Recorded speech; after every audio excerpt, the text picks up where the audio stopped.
19 сентября 1920 года в Твери начался суд над группой чекистов, которые обвинялись в растрате денежных средств, спекуляции, разглашении секретных материалов и пьянстве. Одним словом, в том, с чем они должны были усиленно бороться. Суд был скорым и суровым, все обвиняемые были приговорены к расстрелу.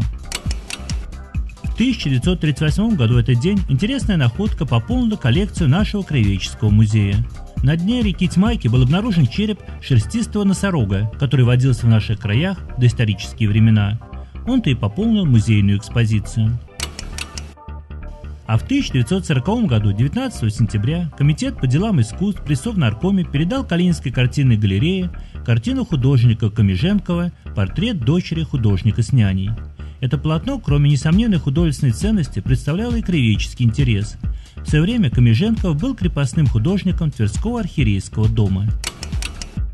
19 сентября 1968 года в Ленинграде начались гастроли Калининского театра кукол. Наши артисты показали в городе на Неве спектакль по щучьему велению, а также ряд других своих работ, которые были очень тепло приняты ленинградской публикой.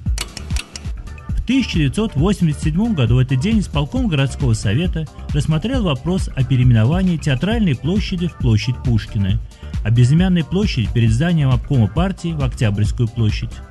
Однако воплотить в жизнь эти идеи так и не удалось. Времена начинались такие, что стало не до Пушкина и не до завоевания Великого Октября.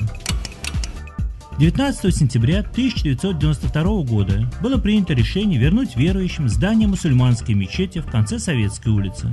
В ту пору там располагалось кафе «Восток». Мечеть была построена в Твери в 1906 году, в советские годы закрыта, и вот здесь вновь зазвучали молитвы. И, наконец, в 1994 году в этот день взял старт чемпионат страны по хоккею высшей лиги. Наш город в этом первенстве с этого сезона стал защищать команда, получившая название «Звезда».